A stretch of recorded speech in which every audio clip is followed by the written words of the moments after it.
Alors, ici, il s'agit de comprendre comment la lithosphère reste-t-elle en équilibre sur la sténosphère. Et en gros, traiter les problèmes d'isostasie. Alors, étymologiquement, iso, ça veut dire égal, et stasie, situation. En gros, c'est te poser la question, comment cette lithosphère reste-t-elle en équilibre sur la sténosphère sous-jacente ? Tu as dû faire un petit peu d'histoire des sciences et comprendre comment on en arrive à supposer que quand j'ai une montagne, nécessairement en profondeur, j'ai un équilibrage. Là encore, c'est l'idée d'équilibre, d'isostasie par une racine crustale. Et c'est le modèle d'Airy. Alors, je te passerai les détails, mais en gros, tu peux comprendre que quand tu as une montagne, on pouvait supposer que l'excès de masse produit par cette montagne devait faire tendre le fil à plomb vers cette altitude-là. D'accord ? C'est ton champ gravitationnel qui dépend entre autres de M. Et il n'en est rien. Et pourquoi ? Tout simplement parce que quand j'ai un excès, une altitude en surface, c'est compensé en profondeur par une racine crustale, ça c'est le terme que tu as appris, sachant que toute cette colonne de roche a une densité de D1 constante au niveau de ma croûte continentale. Et donc elle est en équilibre, cette croûte continentale, sur le manteau sous-jacent.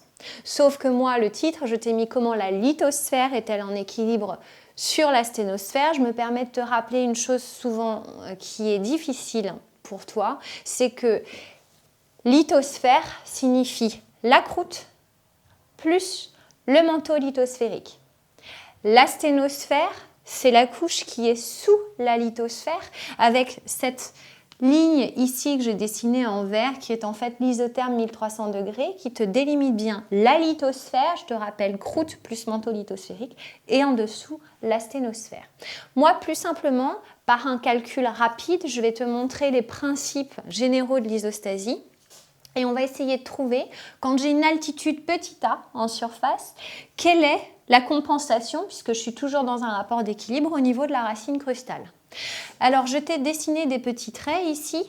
L'idée, c'est que cette colonne grand A, je peux l'appeler grand A, elle est en équilibre, elle ne plonge pas.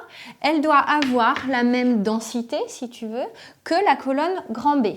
On va faire des calculs et on va voir, puisque tout est en équilibre, quelle va être ma racine crustale en fonction de l'altitude petit a.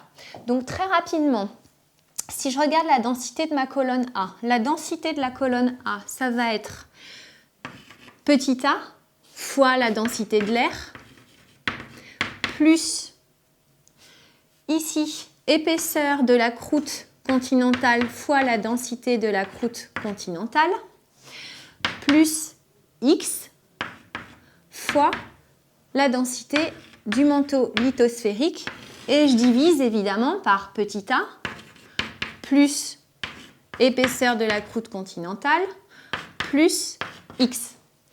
Tout ça doit être égal à ma colonne de roche B, à savoir petit a fois la densité de la croûte continentale, plus épaisseur de la croûte continentale fois la densité de la croûte continentale, plus petit x fois la densité de la croûte continentale, le tout divisé par A plus E, épaisseur de la croûte continentale, plus X. Tu remarques ici, de part et d'autre de mon signe égal, je peux enlever évidemment A plus épaisseur de la croûte continentale plus X, mais je peux aussi enlever d'autres choses. Ça ne te gêne pas, je pense, que j'enlève la densité de l'air fois R, on la néglige.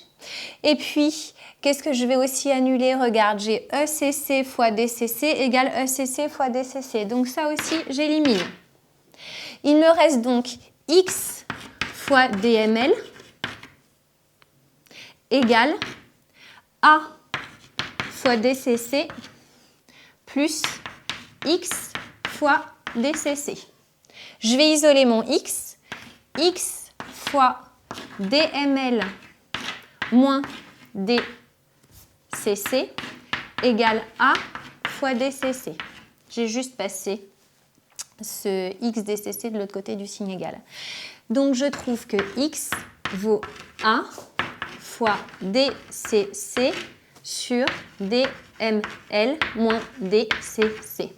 Il ne me reste plus qu'à faire l'application numérique, ça tu peux le faire aisément. Tu sais que la densité de la croûte continentale c'est 2,7, que la densité du manteau lithosphérique c'est 3,3. Et donc tu trouves que X vaut A fois DCC 2,7 divisé par DML densité du manteau 3,3 moins DCC 2,7. 3,3 moins 2,7 ça te fait 0,6. Et donc, tu trouves quoi? Que X, je vais l'écrire ici, mon résultat final, X vaudra A fois 2,7 sur 0,6, autrement dit A fois 4,5. Donc, si j'ai une montagne d'1 km de haut, je vais avoir pour compenser, pour rééquilibrer le tout, une racine crustale de 4,5 km. Voilà en quelques mots l'isostasie.